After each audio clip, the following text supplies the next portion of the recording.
So credit cards rates are high. Like I said, you want to pay them in full every month. They're not bad if they're paid in full, and you get great rewards.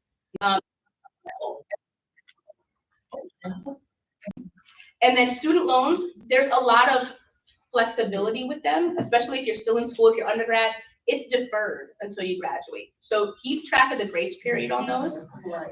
That's important. I know there's a lot to think about when you're about to graduate, but you don't have to worry about student loans immediately, thankfully. You do have a little bit of grace period, so check your loans to make sure it's usually 6 to 9 months. And then there's repayment options. There's a lot of repayment options and they change regularly. So I won't go through the details because there's a whole website and we're short on time, but check the repayment options, and the repayment options are based on what's best for you. So definitely figure out what's best for you on those. And then consolidation is a big help for some folks if you don't have loans that might be forgiven. So I have friends that are working in nonprofits. They will have their student loans forgiveness, the public student loan forgiveness program. But if you're not thinking that you'll be at a nonprofit or a qualifying workplace, it might make sense to consolidate loans if your rates are getting high. So that's a way to help reduce the debt burden. And then forbearance and deferral and cancellation or forgiveness are also ways. If you can't pay your loans or can't pay a debt, contact that debt servicer, whether it's Discover Bank or a student loan person. Call them and say, look, I'm going through hard times. Don't let it go. Don't let it fester, and don't just stick your head in the sand. You have to reach out because they may have forbearance options for you for hardship. If you lost your job, if you have a medical emergency, you might be able to get those delayed so that you don't have to pay them right away. So don't stick your head in the sand. It always builds up way more than that if that's the case. I was going to go a little bit through insurance, but I'm going to pause here. I have my information here, and I would love to do some Q&A if there's time, just a couple questions, and I'll have information afterwards. I have a quick question. Can you explain what, I always hear this, like, what is a mutual fund versus an index fund? Can you talk more about that? Sure. So an index fund can be a mutual fund. Okay. So mutual funds are, think of it as a basket. And it's a basket of a lot of different investments. So you can have stock mutual funds, you can have bond mutual funds, you can have very specific like technology mutual funds. They hold a lot of different companies within them. So depending on how they're balanced and weighted by the mutual fund manager, whoever that company is, it might be Vanguard or, they manage the weightings inside of that. So with mutual funds, it's a great way to get in. You can do index mutual funds too, like the S&P 500. There's mutual funds that are tied to that. ETFs are another way to get into the market, and they are also kind of a basket of different funds. Yeah. Yes? You're doing great. Okay, good. For those that may not know, can you explain what equity is? Absolutely. So when I talk about equity, so it's typically talked about when you are either in a business or owning a home. So a home is the easiest concept. So when you have a home, say you have a $400,000 mortgage. Once you pay down, say $200,000 of that, you have $200,000 of equity in your home because that's how much you paid off. You only owe half of the remaining mortgage. So you have equity in half of your house. So that's where you can sometimes get what's called a home equity line of credit. You can use the equity that you have, and there's a percentage of that, typically 70 to 80%, depending on the person who has the home equity line of credit. And that serves as like a credit card on your home. So you might have a I wouldn't say 400, maybe $100,000 line of credit on your home because you have equity in it. You can use that for home repairs, and some of that can be deductible on your taxes. So it's a great way for homeowners to not go into debt if something happens to their house. If your roof blows off or if you have a leak, you can use your home equity to make repairs on the home without going into debt. You can pay that off and get that equity back, or you can just pay interest on it. And you still have that debt. So when your house, if you pass away or if you sell your house, it has to be satisfied so you don't get as much back. But it's a great way to use an asset that you have like a home for emergencies or repairs. Now with a business, you can build equity in a business by having shares of that business or buying in with your own money. So if I'm a part owner of a business, I have equity in that business. So you get rewards from that. Any other questions? Any debt questions or budgeting questions? Oh, got one over there, yes. I'm gonna just say it, with Donald Trump, with President Donald Trump's, policies, circulating, the economy and stuff like that. I recently heard that he's going to, I guess, hit play on collecting, student loan, that weren't forgiven or, we're in the deferral, period. I think I did like the low income or final repayment plan. Income driven. Yeah, income driven. I saw how much I would be now required to pay. And I'll be honest, like I have my master's degree. With that, I can't afford to do $1,000 payment on top of everything. So how is it, in your opinion as an expert, how do you see people trying to navigate this new reality that we're in? I think it's going to be very difficult, and I think with enough backlash, as you've seen, a lot of his policies get put into place and then pulled back when people get too angry. Because it's an emotional thing, it feels like, for the policies for him. It's, you put a policy in place because you get frustrated about something and then you pull it back because people are angry. So I don't know if it's going to stay in place, like a lot of those tariffs. A lot of them were put in place and then pulled back. And now it's just like a China trade war, unfortunately. But with student loans, I think it's unfortunately a wait and see, but in the waiting, there are still different repayment plans. So it may be that you need to switch to a different one. I know there's the save and the repay plan as well. And those have different equations that go into it. I'm not sure the details of that, but I would say check out the different, not the income driven repayment, but the other ones to see if that would suit your payment structure better that you need. If not, it may help to consolidate those loans, because some of the loan consolidation companies right now rates are probably around, I want to say 7 to 9%, depending on the lender.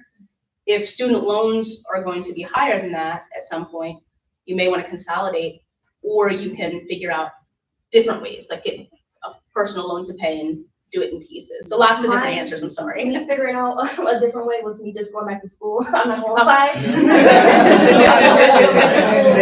I worked in education, so I was like strong for 10 years. Yeah. And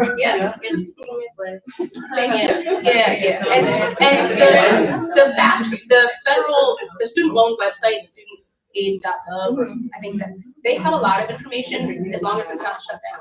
I just haven't checked recently. But I know that with the Department of Education also at risk, and getting defunded or cut, that will affect FAFSA too. So that's another worry on people's minds. So really, it's just, I'm telling a lot of clients to, if you're in a position to save, for a child for education, save into accounts that, don't rely on FAFSA, don't rely on other programs at this point.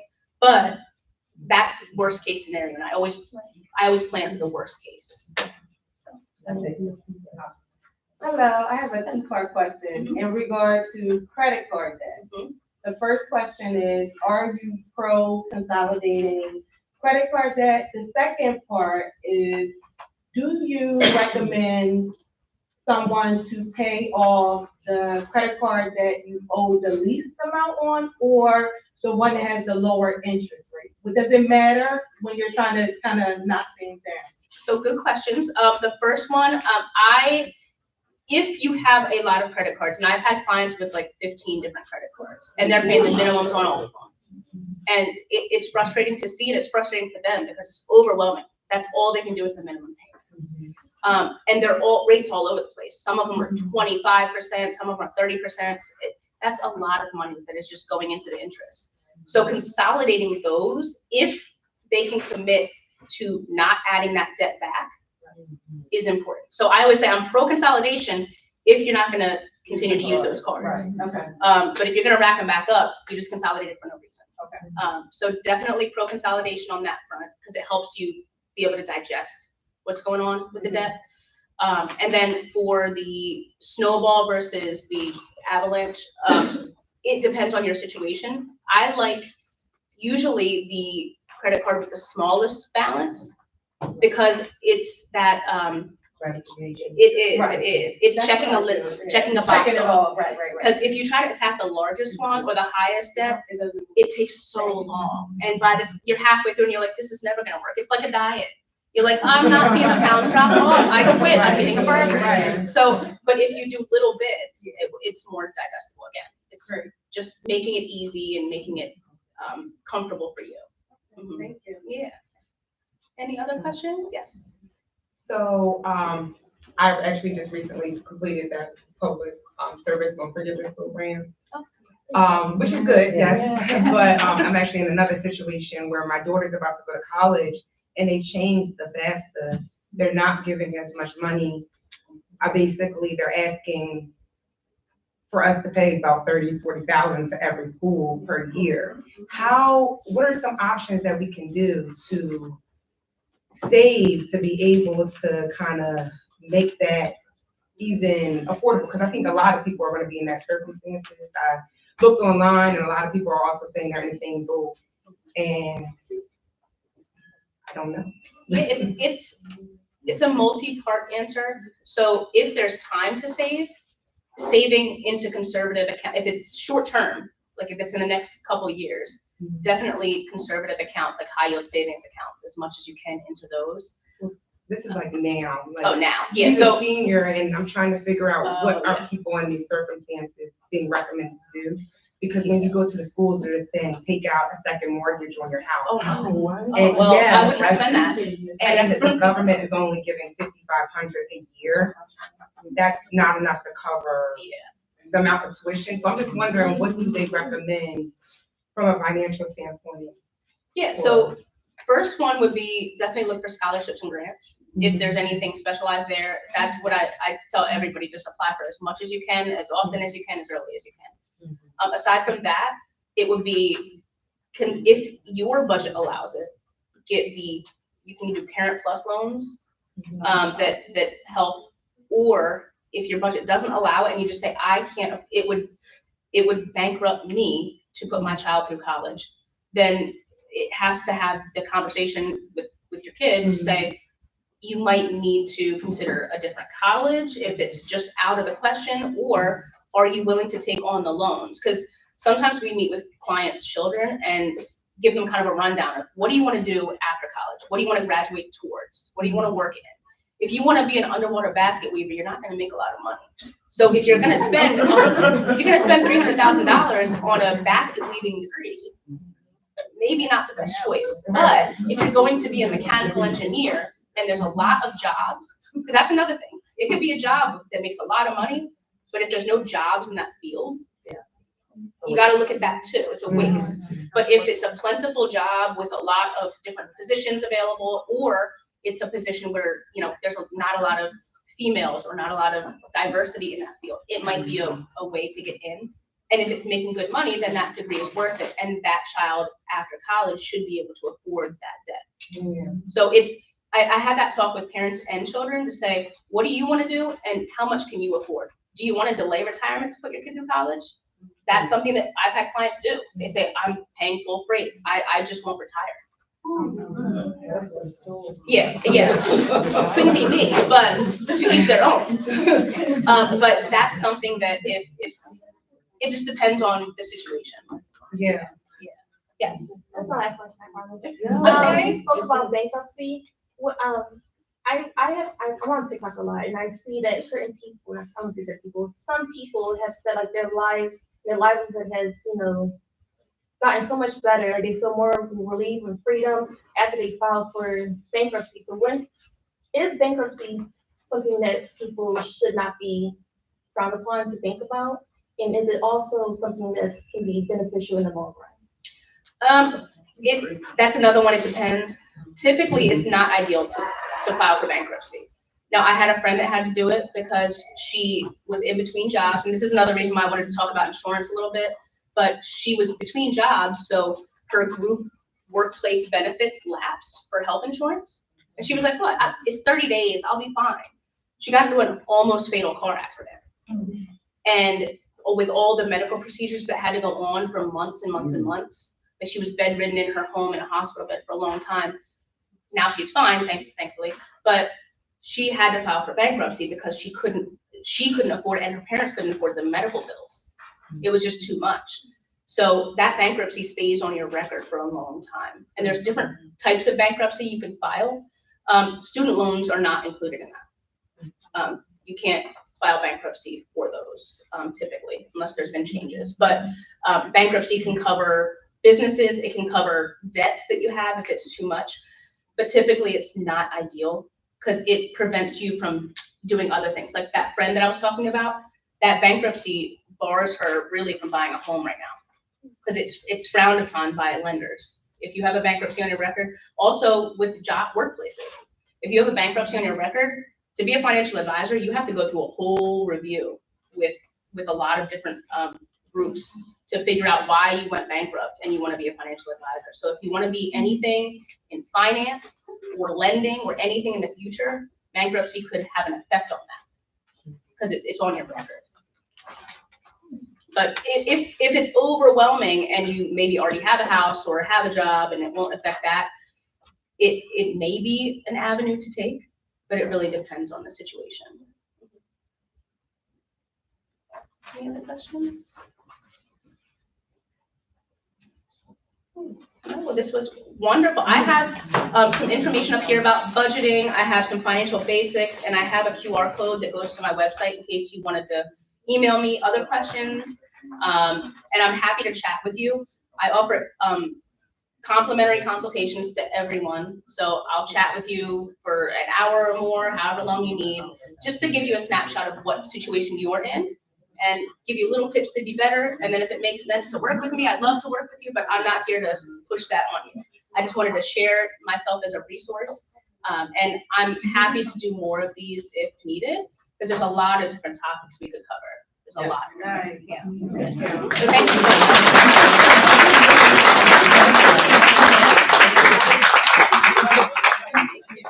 Awesome. Thank you. So I'm going to ask just a few questions, and Nicole has some prizes. You have to raise your hand. Yes. She's going to point to whomever raises their hands first. So what are the top 3 kinds of consumer debt in the U.S.? What are the top 3 kinds of consumer debt in the U.S.? And that's debt for regular people. Credit card. Raise your hand. Credit card. Top Three. three. Top 3. Credit cards, mortgage, and car. No. No. Oh, close. No. I think she was next. Okay. Sorry. Credit card, mortgage, and loans. Credit card loans. No. Close. Okay, credit cards, a mortgage, and student loans. No. Credit cards, subscriptions. Dang, I forgot the third one. It's not mortgage. Okay. What are the top 3 kinds of consumer debt in the U.S.? Is it credit cards, subscriptions, and food? No. Okay. You're gonna try again. Okay, credit card. Is it credit card, mortgage, car? So I'm gonna take credit card out of it for you guys. It's not credit card. It's not credit card. All right, go. Okay, mortgage, car payment, student loans? There you go.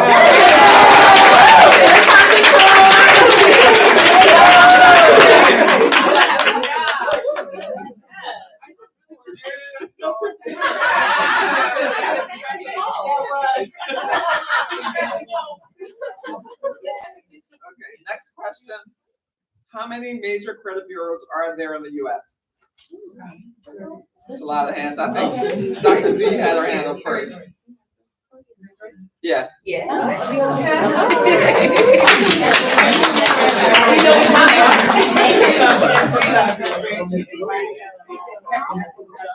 right.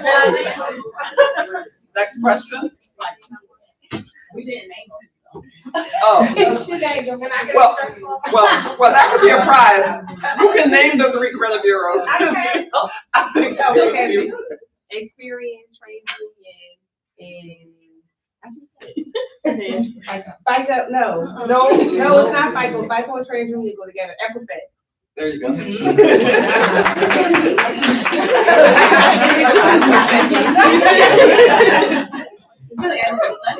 Like, All right, if I get married, something to think about. oh, I got Since you get prenup. married.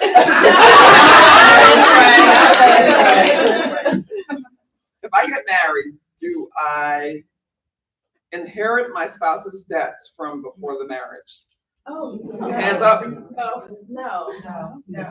No? I say no. That's right. Right.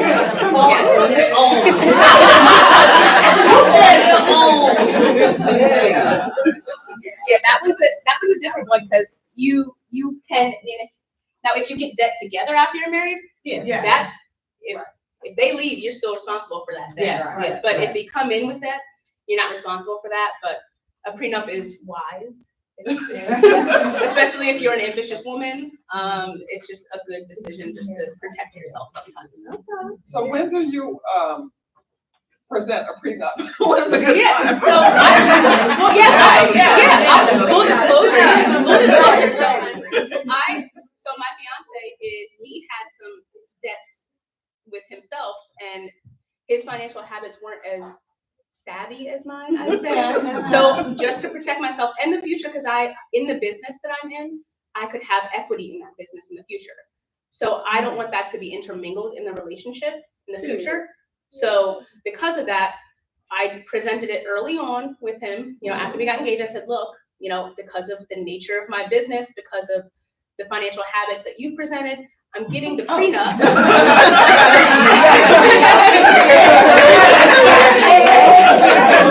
and his financial habits have gotten better, but I could still have equity in my business, and I want to protect that. And my business appreciates that too, because they don't want to have to deal with it too if something happens. Because unfortunately, 50% of marriages end in divorce, and I am divorced, so this is my second, so it should be fine. But yes, but I learned, so I got the prenup. And he was fine with that. He understood, and that's another good, key to an understanding partner is if they understand. Yeah, that makes sense. Absolutely. I want you to be protected. That shouldn't be an issue. And you go through with a lawyer and go through all the different parts of it. So it's very straightforward, and they can ask questions during that too. Don't wait till the night before the wedding. Yeah. She said, soon after she got engaged. Yeah. Perfect. All right, so do student loans affect my credit score? Right here. Yes, they do. Yes, they do. That's why it's important. You have to stay on top of them. And like I said, ask for that forbearance if you are going through hardship instead of burying your head in the sand. I know a lot of people who have credit scores that are atrocious because they just stopped paying when they were supposed to. So keep an eye on it, keep track of it, and keep in touch with the lender for your student loans, if that's the case. Oh, you get a prize. Oh, yes. You get the All right, this is the last and final question. I had a question with regards. Oh, go ahead. She has a question. So you said it affects the credit score, but at what point is it after like one missed payment? Like, is there a certain point where it's Yep. supposed to affect? So after one missed payment, it can affect your credit score. And that's on any debt. That's on credit cards, that's on a mortgage, that's on a car note. It can immediately affect your credit, and it affects it badly if you miss one payment. So it's important to try to automate as much as you can, just so that you don't accidentally miss it. And if it's on a credit card that you're paying, make sure that if it expires, you update that on the debt payment, so. I have just a quick question Yeah. about the credit scores from this. Is there a lot, well, I believe it is, like discrimination or sexism when it comes to your credit score? I really believe that because like my husband and I, we have the same exact debt. He don't pay no bills. I pay all the bills. How is his credit score better than mine? I'm very upset about that. So. And the lady at the bank said it happened with her and her husband too. And So she's like, I pay all the bills and his score is better than mine. The only thing I can think is length of credit is a factor. And if he's older, if they are older, that may be a factor. So age is a factor. I know that my credit score is great, but it won't be at the very, I can't hit the very top because I haven't had credit for the length of time that I need for them to assume that it's the best. It says it's good, but I can't change the length. My credit was longer than his. Oh. Well, then Sound real mad. I was hot. Yeah, I was hot. You would get credit score off of my work. Well, it may also be the credit amount that you're using. So Okay. if you're using a certain amount above the available credit, so if you have a credit limit of $10,000 and you use 10,000 of it, that's seen as negative on the credit report. Even if you Both pay. of our names are on it. Like Oh, our so it's a names are joint on, credit. we're joint on everything. So I think that there's a little sexism there. I That did not seems believe this. That seems weird. Yeah. Yeah, I should. Yes. Yeah. Huh. That's interesting. Yes, seriously, it's very. And as I said, the lady in the bank said that hers is exactly the same way. Her and her husband have the same exact debt, and his credit score is, points above hers. Wow. Yeah, I'm not sure. I mean, we don't have a that's bad interesting. credit score, but yeah, I feel like it should be split. Does it matter who serves as Yeah. primary and secondary on their lines? Because maybe primary. Maybe. It may, especially if there's an authorized signer, it helps their credit, but it can't hurt their credit. That's it. So, yeah. You're so smart. It's a reverse of stuff. Any other questions? Yeah, right. Okay. I have one question. Earlier today, you talked a little bit about forbearance, and I heard a lot of the college students say, what is that? What is that about? Can you kind of explain that a little bit? Yeah, so student loans have been in forbearance for a long time. So when Biden was trying to get the student loan forgiveness going on, loans were in forbearance while the courts were going through all of the details so that people didn't have to pay. You could pay towards your loan and pay down the principal, so that there's principal and interest. Yes. So the principal is what you owe, the interest is what's added onto that. And the interest is what gets student loans to be, you get a $100,000 student loan and you pay $300,000. But during forbearance, you can pay towards the principal, but you don't have to. And it doesn't hurt your credit when you're not paying if it's a forbearance that is, if it's not just you putting your head in the sand. So if it's a legit forbearance, it's just you don't have to pay at that point in time. And it'll show up on your student loan statement, usually as zero balance due, even though there's a balance on the loan. And I've had some clients that have loans in forbearance and we don't know exactly why. So I'd have them call and see if it's because of some court case or because there's an error on the system. Because I don't want, if it says zero balance due, but you think that there should be balance due, do call just to double check. Just so that there's no glitch that they can blame. Oh, well, it was a glitch, but you didn't call. But yeah, that's what forbearance is. And then forgiveness is when you meet certain criteria for that loan to be erased from the record. So if you might have $50,000 left, they might say you don't have to pay that $50,000. It's wiped off of your balance. But sometimes in forgiveness, that is taxable. So sometimes they'll say, we forgave $50,000 student loans that you would have paid, so we'll call that $50,000 worth of income. So it can be, I've had clients do some forgiveness and sometimes there's a tax bill associated with it. There's nothing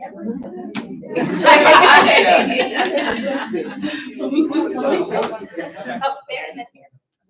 So my next question is, as a mom of a preteen, what do you think is the best ways to introduce financial management to her? Maybe 3 ways: getting her a bank account, maybe a Cash App card, keeping her birthday money and not taking it, wink, wink. Right.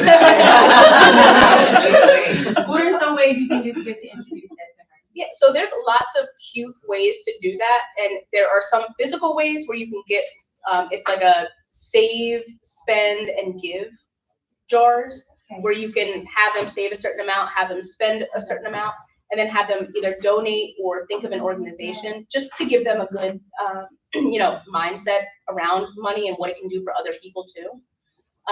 There's also great books that you can get. I don't know if she's into reading, but that's, sometimes the school reading is all they can handle. But another way would be to have a bank account for her and then talk about it with her, not just open it up and let her deal with it.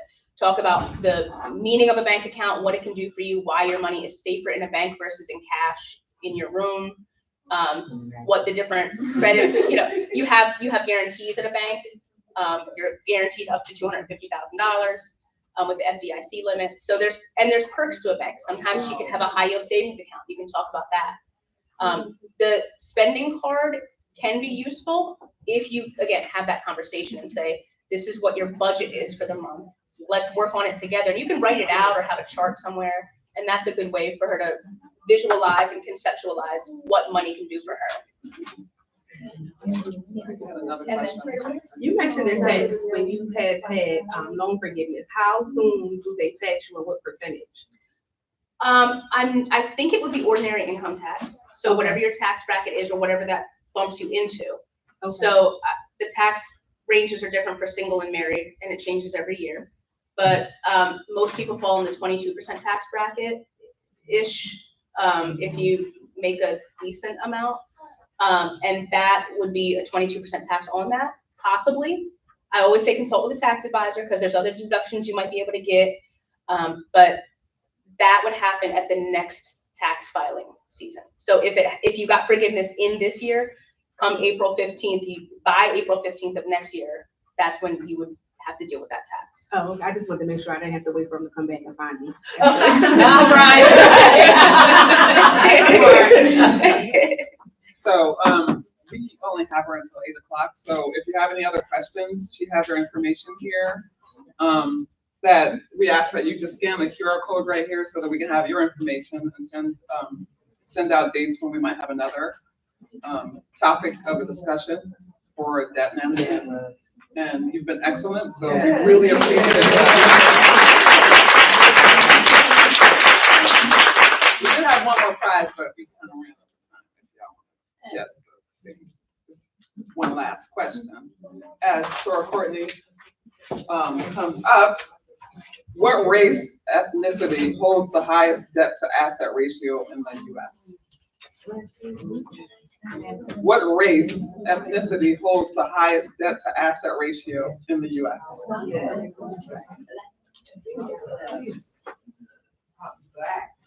It is. But that's another reason why we need to get out in the communities and do this financial literacy, because we want to change that statistic. We don't want to just live in it, we want to change it. That's right. So this has been amazing.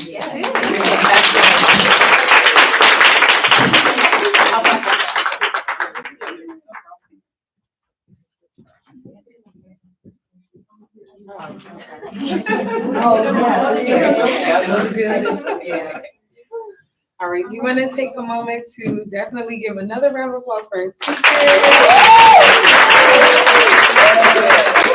you so much for sharing such important information with us. Just our appreciation. Thank you. From our teachers for you. Thank you so much. Thank you. Thank you. Oh, we should be both.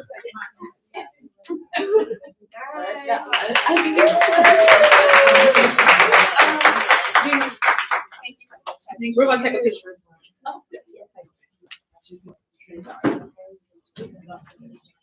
Yeah. Hold on, let me get one for you. Okay. For TVO.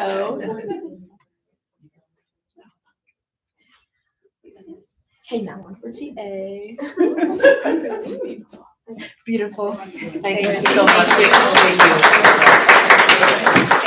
You're welcome. And last but not least, if you're on the committee building our economic wealth, please stand. We want to thank you for all of your assistance. Thank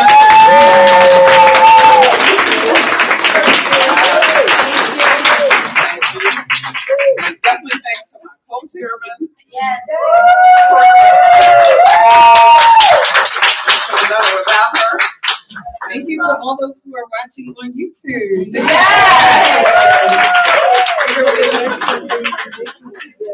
Hey y'all. So do feel feel free to take the information from our wonderful speaker here today. I know, I didn't forget. We do have one more prize. I'm gonna do a Spitfire bingo round right quick. Remember, okay? Honor system, okay? Honor system, so be honest. I don't remember what she said, so I'ma just yeah. Wherever you get a line, if you continue from the last one, that's fine. Just be looking for a line, okay?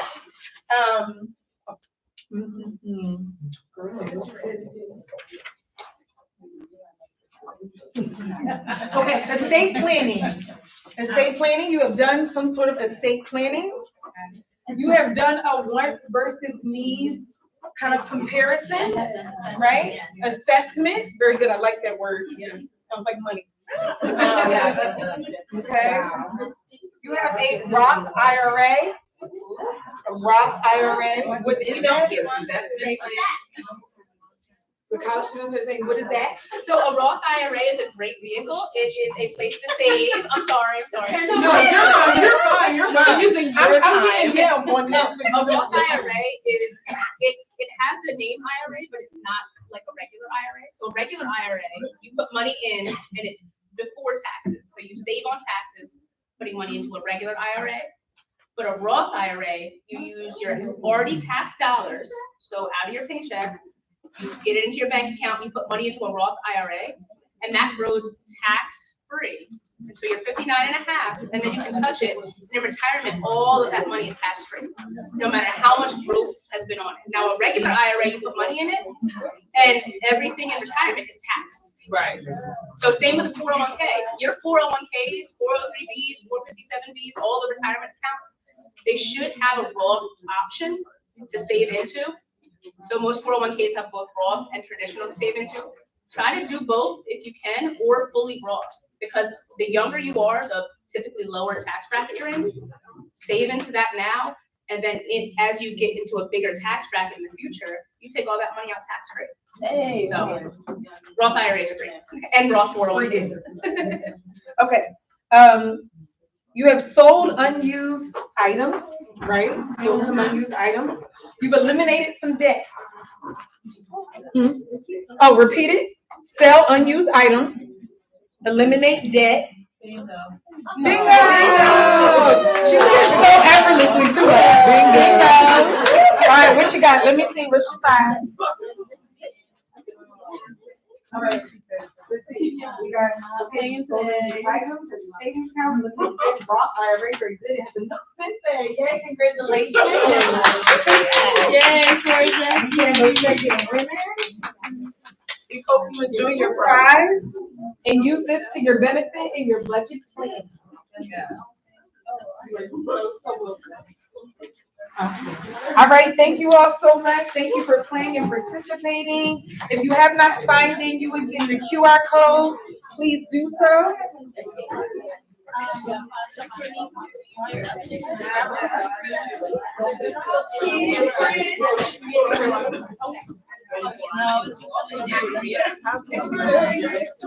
Oh, TDO and TA, please stay in or group photo. I'm just showing TDO and TA, if you have a moment, a group photo, please. TDO and TA, please, a group photo, if you have a moment. Group photo. That is tall Delta Omega and tall FUP. Thank you so much. Anybody else need to sign in?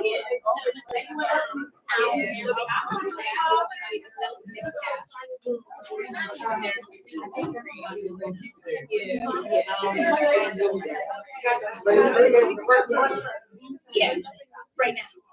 Exactly. That's the problem. It's not regular. So it's not like $1 for $1. There's the value associated with it. The government is associated with it. It's not high.